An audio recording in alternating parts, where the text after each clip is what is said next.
Hello everyone, स्वागत है आपका एडी लर्निंग एकेडमी में। एनजीओ आप सभी को मेरा नमस्ते। उम्मीद करती हूँ आप सभी खुश और स्वस्थ होंगे। तो फ्रेंड्स, जो हमारी हिंदी साहित्य की महत्वपूर्ण प्रश्न श्रृंखला चल रही है, आज हम आपके लिए एक महत्वपूर्ण टॉपिक लेकर आए, काव्य शास्त्र। काव्य शास्त्र एक ऐसा टॉपिक है जिससे अक्सर कर एग्जामिनर क्वेश्चन पूछते हैं और काफ़ी क्वेश्चन आपको यहाँ से देखने को मिल जाते हैं।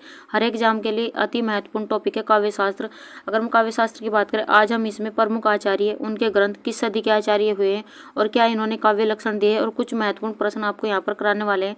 तो कंप्लीट आज की क्लास आपके एग्जाम की दृष्टि से मोस्ट इंपोर्टेंट रहने वाले हैं। तो चलिए शुरू करते हैं आज की क्लास आपको अच्छी लगे तो लाइक सब्सक्राइब करना ना भूलें और वीडियो को ज़्यादा से ज़्यादा शेयर कर दीजिए ताकि और भी बच्चों को उसका फायदा मिल सके। तो वीडियो में लास्ट तक बने रहिए। चलिए शुरू करते हैं आज का टॉपिक, काव्य शास्त्र।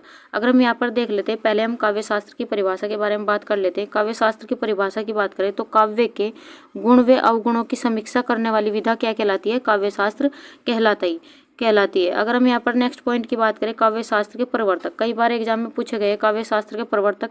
तो काव्य शास्त्र के जो प्रवर्तक है वो कौन माने जाते हैं? आचार्य भामह काव्य शास्त्र के प्रवर्तक माने जाते हैं। कई बार क्वेश्चन पूछा जाता है, काव्य शास्त्र को पहले किस नाम से जाना जाता था या किसने इसे किस नाम से पुकारा है? अलग अलग विद्वानों ने इसे अलग अलग नाम से पुकारा है। अगर हम काव्य शास्त्र की बात करें तो पहले काव्य शास्त्र को अलंकार शास्त्र की संज्ञा किसके द्वारा दी गई? काव्य शास्त्र को अलंकार शास्त्र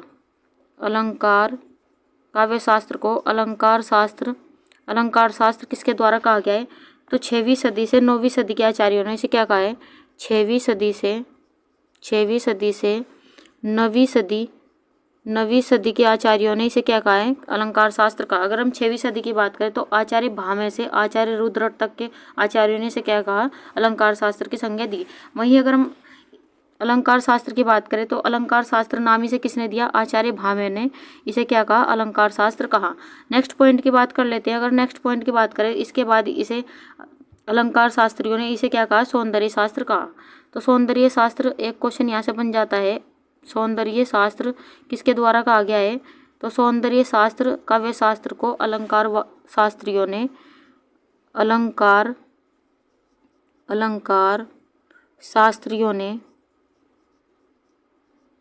शास्त्रियों ने इसे क्या कहा? सौंदर्य शास्त्र की संज्ञा दी। वही अगर हम थर्ड पॉइंट की बात कर लेते हैं, अति महत्वपूर्ण पॉइंट बन जाता है।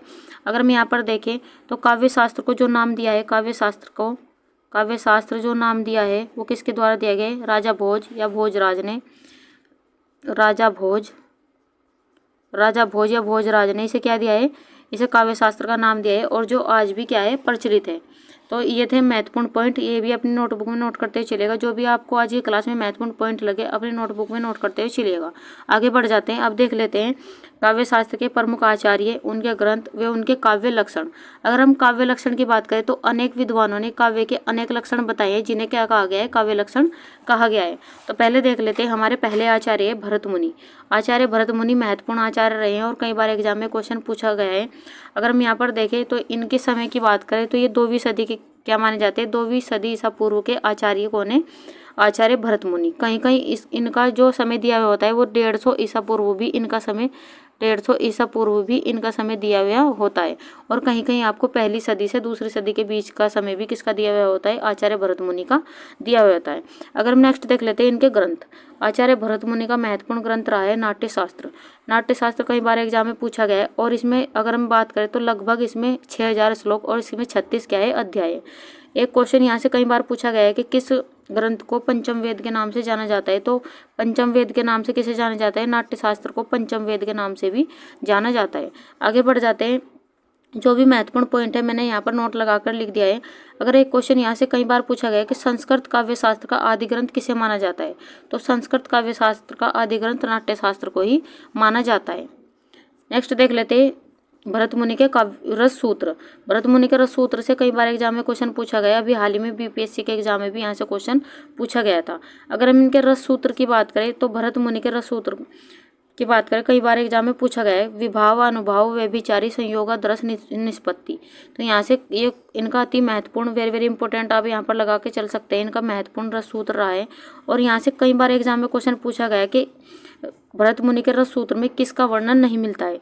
तो इनके सूत्र में स्थायी भाव का वर्णन नहीं मिलता है। अगर हम यहाँ पर देखें इनके सूत्र में किसका वर्णन मिलता है?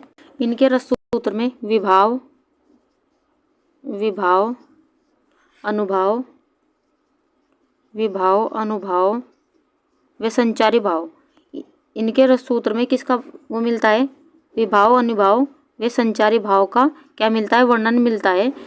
विभाव, अनुभाव, संचारी भाव का वर्णन मिलता है, लेकिन स्थायी भाव का इनके सूत्र में वर्णन नहीं मिलता है। यहाँ से कई बार एग्जाम में क्वेश्चन पूछा गया, आप ये भी ध्यान रखते हुए चलेगा। आगे बढ़ जाते हैं। नाट्यशास्त्र के, यहाँ से क्वेश्चन पूछा गया है कि नाट्यशास्त्र के किस अध्याय में रस सूत्र का वर्णन मिलता है? तो नाट्यशास्त्र के कहीं कहीं आपको 6वें अध्याय और 7वां अध्याय भी दिया हुआ होता है, तो मैंने यहाँ पर दोनों ही लिख दिए हैं। जो भी आपके एग्जाम में पूछ ले, आप अपना आंसर टिक करके आना है। अगर हम यहाँ पर देखें, नाट्यशास्त्र के 6वें अध्याय में क्या मिलता है? रस सूत्र का वर्णन मिलता है। नेक्स्ट पॉइंट की बात करें, भरत मुनि के अनुसार रसों की संख्या कितनी मानी गई? वेरी वेरी इंपॉर्टेंट क्वेश्चन है। रस मुनि के अनुसार रसों की संख्या कितनी मानी गई? तो रसों की संख्या 8 मानी गई है। अगर हम वर्तमान की बात करें तो वर्तमान में रसों की संख्या कितनी है? तो वर्तमान में रसों की संख्या क्या है? 11 है। ये भी आप नोट करते चलेगा। अगर हम नेक्स्ट पॉइंट की बात करें, शांत रस को किसने शांत रस को रस नहीं माना है? यहाँ से क्वेश्चन पूछा गया है कि किस आचार्य के अनुसार शांत रस को रस नहीं माना गया है? तो आचार्य भरत मुनि ने शांत रस को रस नहीं माना है। तो फिर शांत रस को रस किसने माना है? यहाँ से भी क्वेश्चन पूछा जाता है। तो उद्भट ने शांत रस को 9वां रस किसने माना है? आचार्य उद्भट ने शांत रस को 9वां रस माना है। नेक्स्ट पॉइंट की बात कर लेते हैं। आचार्य भरत मुनि ने नाट्यशास्त्र में कितने अलंकारों को स्वीकार किया है? कई बार क्वेश्चन पूछा गया है कि आचार्य भरत मुनि ने नाट्यशास्त्र में कितने अलंकारों को स्वीकार किया है? तो इन्होंने 4 अलंकारों को स्वीकार किया है। कौन कौन से? यमक, उपमा, रूपक और दीपक। इन्होंने 4 अलंकारों को नाट्यशास्त्र में क्या किया है? स्वीकार किया है। और इनका वर्णन किस अध्याय में मिलता है? नाट्यशास्त्र के किस, अगर हम यहाँ पर देखें इस पॉइंट का, नाट्यशास्त्र में इन अलंकारों का कहाँ पर वर्णन मिलता है? किस अध्याय में वर्णन मिलता है? कई बार क्वेश्चन पूछा गया है। तो नाट्यशास्त्र के 17वें अध्याय में इसका वर्णन मिलता है। तो नाट्यशास्त्र के 17वें अध्याय में क्या मिलता है? इनका वर्णन मिलता है। आप ये भी नोट करते चलेगा। नेक्स्ट देख लेते हैं, आचार्य वामन, मोस्ट इंपोर्टेंट है। आचार्य वामन भी 8वीं सदी के आचार्य कौन है? आचार्य वामन। अगर हम इनके ग्रंथ की बात करें, काव्य अलंकार सूत्रवृत्ति, इनका क्या है? महत्वपूर्ण ग्रंथ है काव्य अलंकार सूत्रवृत्ति। और इनके काव्य लक्षण की बात करें, काव्य शोभाया कर्ता और धर्म गुण, अर्थात काव्य की शोभा करने वाले धर्मों को ही क्या कहते हैं? गुण कहते हैं। ये क्या है? किसका है? आचार्य वामन ने क्या दिया है? ये काव्य लक्षण दिया है या परिभाषा मान लीजिए आप। ये परिभाषा किसके अनुसार दी गई है? आचार्य वामन के। और रीति संप्रदाय के प्रवर्तक कौन माने जाते हैं? आचार्य वामन रीति संप्रदाय के प्रवर्तक माने जाते हैं। मोस्ट इंपोर्टेंट क्वेश्चन है और कई बार एग्जाम में ये क्वेश्चन पूछे जाते हैं। आगे बढ़ जाते हैं। हमारे नेक्स्ट है आचार्य दंडी, मोस्ट इंपोर्टेंट है, वेरी वेरी इंपोर्टेंट, आप यहाँ पर लगा सकते हैं। आचार्य दंडी, आचार्य दंडी 7वीं सदी के आचार्य हैं। और इनके ग्रंथ की बात करें, काव्य दर्श, मोस्ट इंपोर्टेंट है, कई बार एग्जाम में पूछा गया है। काव्य दर्श इनका ग्रंथ है आचार्य दंडी का। अगर हम इनके काव्य लक्षण की बात करें, शोभाकरान धर्मान अलंकारान प्रक्षते, इनका क्या है? काव्य लक्षण है। काव्य शोभा करने वाले धर्म ही क्या कहलाते हैं? अलंकार कहे जाते हैं। आप ये भी नोट करते चलेगा। अगर हम यहाँ पर एक पॉइंट की बात करें तो इनके अनुसार, आचार्य दंडी के अनुसार, इन्होंने क्या कहा है? अतिशयोक्ति अलंकारों को इन्होंने अलंकारों का क्या माना है? मूल माना है। यहाँ से कई बार क्वेश्चन ऐसे पूछ लेता है कि अतिशयोक्ति अलंकार को अलंकारों का मूल किसने माना है? तो आचार्य दंडी ने अतिशयोक्ति अलंकार को अलंकारों का क्या माना है? मूल माना है। नेक्स्ट देख लेते हैं, आचार्य भामे, मोस्ट इंपोर्टेंट है। आचार्य भामे ये 6ठी सदी के आचार्य माने जाते हैं। और काव्य शास्त्र के जनक कौन है? काव्य शास्त्र के प्रवर्तक आचार्य भामे। कई बार क्वेश्चन पूछा गया है, तो वेरी वेरी इंपॉर्टेंट, आप यहाँ पर लगा सकते हैं। आगे भी पूछे जाने की संभावना है। अगर हम आचार्य भामे की बात करें तो आचार्य भामे का जो काव्य ग्रंथ रहा है वो रहा है काव्य अलंकार। इनके मिलते जुलते ही ग्रंथ रहे, तो आप ये भी ध्यान रखते चलेगा, बारीकी अंतर इनके ग्रंथों में मिलता है। तो काव्य अलंकार किसका ग्रंथ है? आचार्य भामे का। अगर इनके काव्य लक्षणों की बात करें, शब्दार्थो सहितो काव्यम, कई बार एग्जाम में पूछा गया है। शब्दार्थो सहितो काव्यम, शब्द और अर्थ के मेल से काव्य का क्या होता है? निर्माण होता है। किसने कहा है? आचार्य भामे ने।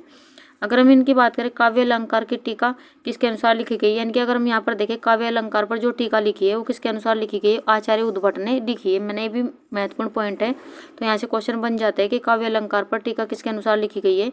तो आचार्य उद्भट ने। और किस नाम से लिखी है? भामे विवरण के नाम से इन्होंने क्या लिखी है? अलंकार, काव्य अलंकार की टीका। नेक्स्ट देख लेते हैं। अगर हम यहाँ पर देखें, भामे की बात करें तो वक्रोक्ति अलंकार को इन्होंने क्या माना है? अलंकारों का मूल किसने माना है? वक्रोक्ति अलंकार को इन्होंने क्या माना है? अलंकारों का मूल माना है। किसने? आचार्य भामे ने। आचार्य भामे ने क्या माना है? वक्रोक्ति अलंकार को क्या माना है? अलंकारों का मूल माना है। और अगर हम यहाँ पर देखें अतिशयोक्ति अलंकारों का मूल किसके द्वारा माना गया है? आचार्य दंडी के अनुसार माना गया है अतिशयोक्ति अलंकारों का मूल। अब ये दोनों पॉइंट ध्यान रखते हुए चलेगा, दोनों ही क्वेश्चन अति महत्वपूर्ण क्वेश्चन आपके एग्जाम की दृष्टि से। नेक्स्ट देख लेते हैं। नेक्स्ट है हमारे आचार्य रुद्रट। कई बार एग्जाम में पूछे जाते हैं आचार्य रुद्रट। अगर हम इनकी बात करें 9वीं सदी के आचार्य कौन है? आचार्य रुद्रट। इनके ग्रंथ की बात करें काव्य अलंकार सूत्र, इनका क्या है? इनका ग्रंथ है। और इनके काव्य लक्षण की बात करें ननु शब्दार्थो काव्यम, ये क्या है? इनका काव्य लक्षण है। अभी भी नोट करते ही चलेगा। आगे बढ़ जाते हैं आनंदवर्धन।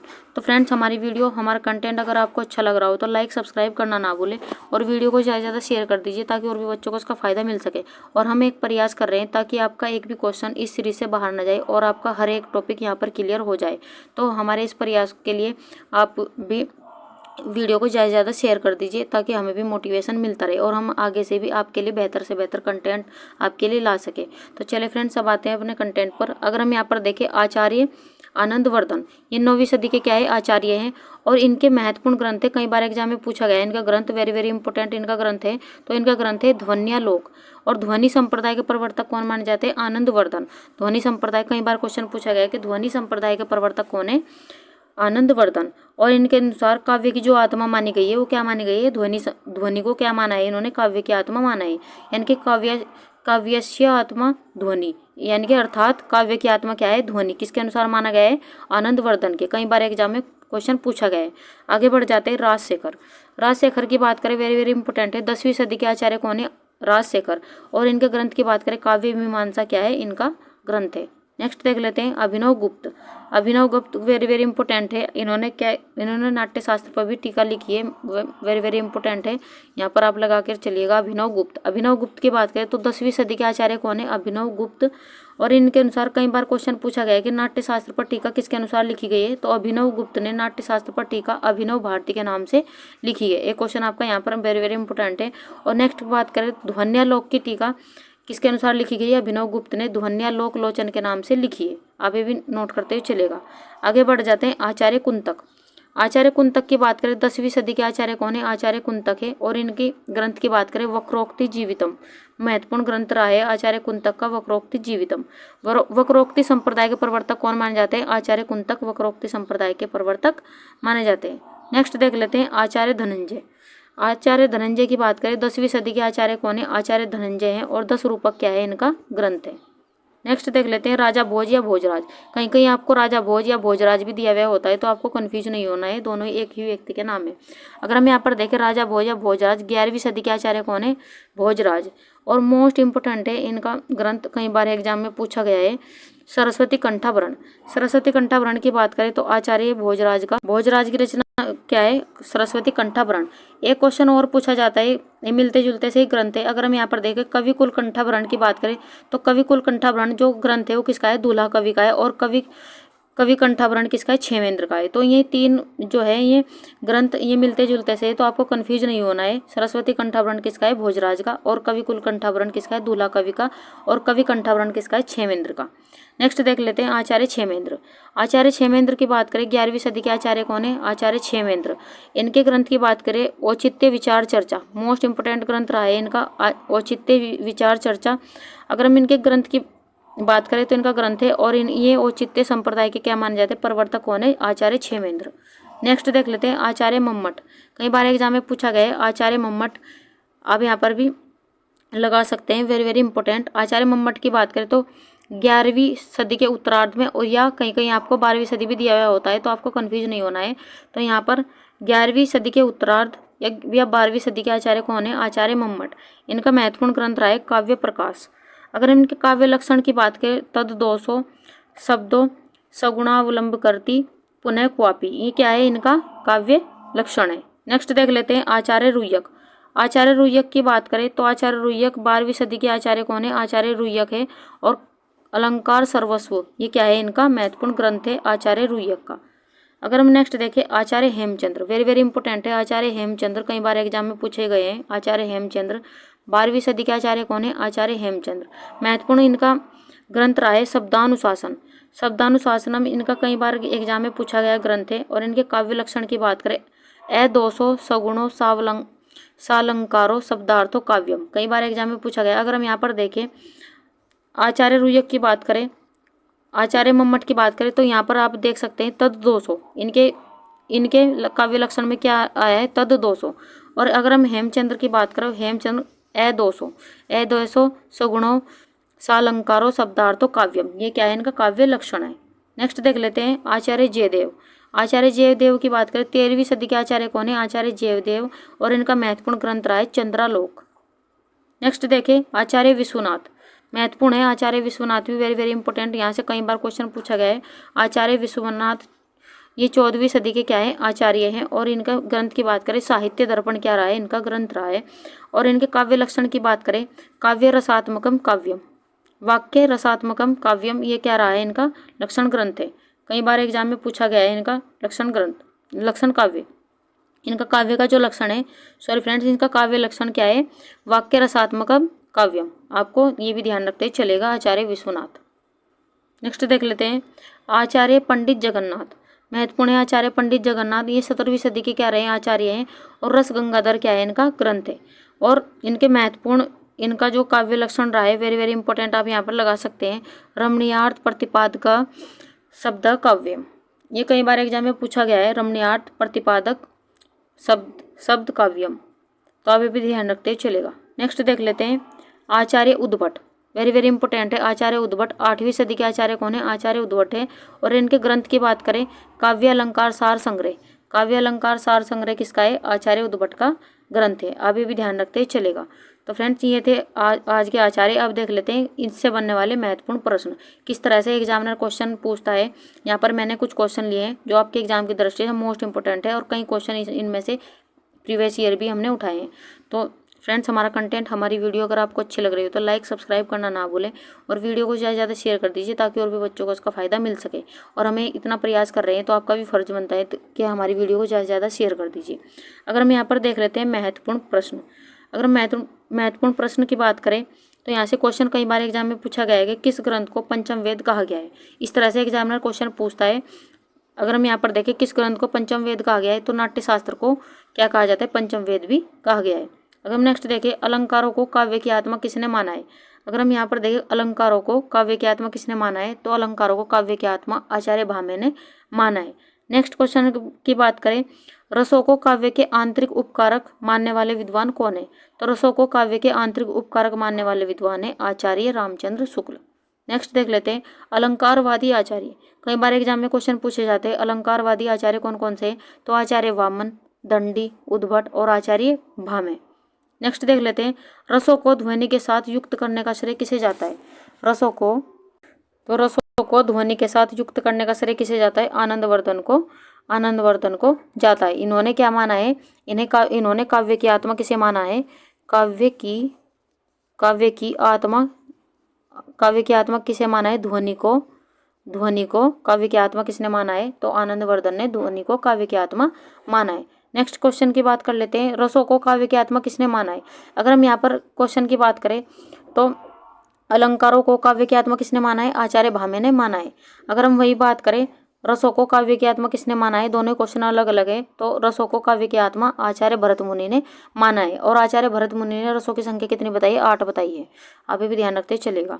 अगर हम यहाँ पर देखें ध्वनि संप्रदाय के प्रवर्तक की बात करें तो आनंदवर्धन क्या है, ध्वनि संप्रदाय के प्रवर्तक है, और इन्होंने काव्य की आत्मा किसे माना है, ध्वनि को काव्य की आत्मा माना है। और ये 9वीं सदी के क्या माने जाते हैं, आचार्य कौन है, आनंदवर्धन। नेक्स्ट देख लेते हैं आचार्य भरत मुनि, अभी हाल ही में एग्जाम में क्वेश्चन पूछा गया था आचार्य भरत मुनि ने रसों की संख्या कितनी मानी है, तो आचार्य भरत मुनि ने रसों की संख्या कितनी मानी, 8 मानी है। और वर्तमान की बात करें तो वर्तमान में जो रसों की संख्या कितनी है, वो 11 है। नेक्स्ट देख लेते हैं संस्कृत काव्य शास्त्र का आदि ग्रंथ कौन सा है, तो संस्कृत काव्य शास्त्र का आदि ग्रंथ है नाट्य शास्त्र, भरत मुनि का नाट्य शास्त्र। नेक्स्ट देख लेते हैं शांत रस को नवरस किसके द्वारा माना गया है, कई बार एग्जाम में पूछा गया है शांत रस को नवरस किसके द्वारा माना गया है, तो आचार्य उद्भट ने शांत रस को नवरस माना है। और शांत रस को रस किसने नहीं माना है, तो भरत मुनि ने शांत रस को रस नहीं माना है, ये भी आप नोट करते ही चलेगा। नेक्स्ट देख लेते हैं हमारा अगला क्वेश्चन है आचार्य रामचंद्र शुक्ल ने काव्य की आत्मा किसे माना है, तो आचार्य रामचंद्र शुक्ल ने भी काव्य की आत्मा किसे माना है, रस को इन्होंने क्या माना है, काव्य की आत्मा माना है। नेक्स्ट देख लेते हैं वाक्य रसात्मक काव्यम कथन किसका है, तो वाक्य रसात्मक काव्य काव्यम कथन किसका है? आचार्य विश्वनाथ का ये क्या है? कथन है। आप ये भी नोट करते चलेगा। नेक्स्ट देख लेते हैं, वेरी वेरी इंपॉर्टेंट है, कई बार एग्जाम में पूछा गया है। शब्दानुशासनम ग्रंथ किसका है? तो शब्दानुशासन ग्रंथ किसका है? आचार्य हेमचंद का ग्रंथ क्या है? शब्दानुशासन। अगले क्वेश्चन की बात कर लेते हैं, अभिनव गुप्त, वेरी वेरी इंपॉर्टेंट है अभिनव गुप्त। अगर हम यहाँ पर देखें, नाट्य शास्त्र की टीका किसके द्वारा लिखी गई है? तो अभिनव गुप्त के द्वारा इन्होंने क्या लिखा है? नाट्य शास्त्र की टीका किसके अनुसार लिखी गई है? अभिनव गुप्त के अनुसार लिखी गई है। किस नाम से लिखी है? अभिनव भारती के नाम से लिखी है। किसने? अभिनव गुप्त ने। और इन्होंने ध्वन्यालोक की टीका भी किसके अनुसार लिखी गई है? ध्वन्यालोक की टीका भी किसके अनुसार लिखी गई है? ध्वन्यालोक की टीका भी अभिनव गुप्त के अनुसार लिखी गई है, ध्वन्यालोक लोचन के नाम से। ध्वन्यालोक लोचन के नाम से इन्होंने क्या लिखी है? ध्वन्यालोक पर भी टीका लिखी है। और नाट्यशास्त्र पर टीका इन्होंने अभिनव भारती के नाम से लिखी है। नेक्स्ट देख लेते हैं, हमारा 15वां क्वेश्चन है, भरत मुनि के अनुसार अलंकारों की संख्या कितनी मानी गई है? तो भरत मुनि के अनुसार जो अलंकारों की इन्होंने नाट्यशास्त्र में जो अलंकारों की संख्या भी कितनी मानी है? 4 मानी है।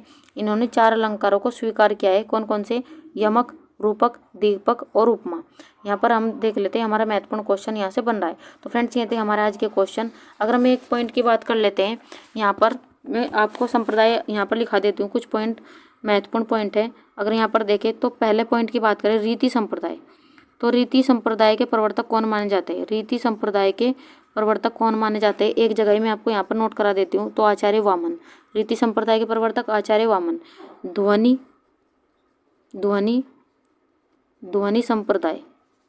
संप्रदाय के प्रवर्तक कौन है? आनंदवर्धन। ध्वनि संप्रदाय के प्रवर्तक कौन है? आनंदवर्धन।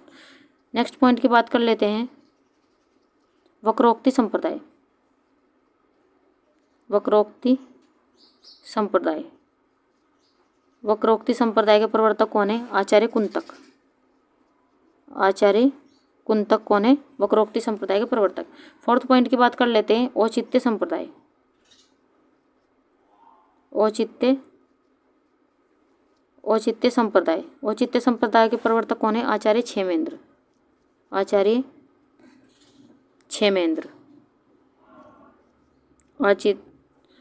क्षेमेंद्र क्या है? औचित्य संप्रदाय के प्रवर्तक है। तो ये थे कुछ महत्वपूर्ण पॉइंट, आप ये भी ध्यान रखते हुए चलेगा, एग्जाम की दृष्टि से मोस्ट इंपॉर्टेंट है। तो फ्रेंड्स, ये थी आज की हमारी वीडियो। हमारा कंटेंट अगर आपको अच्छा लगा हो तो लाइक सब्सक्राइब करना ना भूलें, और वीडियो को ज़्यादा से ज़्यादा शेयर कर दीजिए ताकि और भी बच्चों को इसका फ़ायदा मिल सके। और हम एक प्रयास कर रहे हैं ताकि आपका एक भी क्वेश्चन इस सीरीज से बाहर ना जाए। तो चलिए फ्रेंड्स, मिलते हैं नेक्स्ट वीडियो में। तब तक के लिए खुश रहिए, अपना ध्यान रखिए, अपना माता पिता का सम्मान कीजिए। अगर आपको हमारी वीडियो अच्छी लगी हो तो हमें कमेंट बॉक्स में ज़रूर बताएं। अगर हमारी वीडियो में कुछ आपको कमी दिखाई दे रही है तो आप उसके बारे में भी हमें कमेंट बॉक्स में ज़रूर लिखें ताकि हम उसमें कुछ सुधार कर सकें। तो चलिए मिलते हैं नेक्स्ट वीडियो में, तब तक के लिए खुश रहिए। वीडियो देखने के लिए थैंक यू।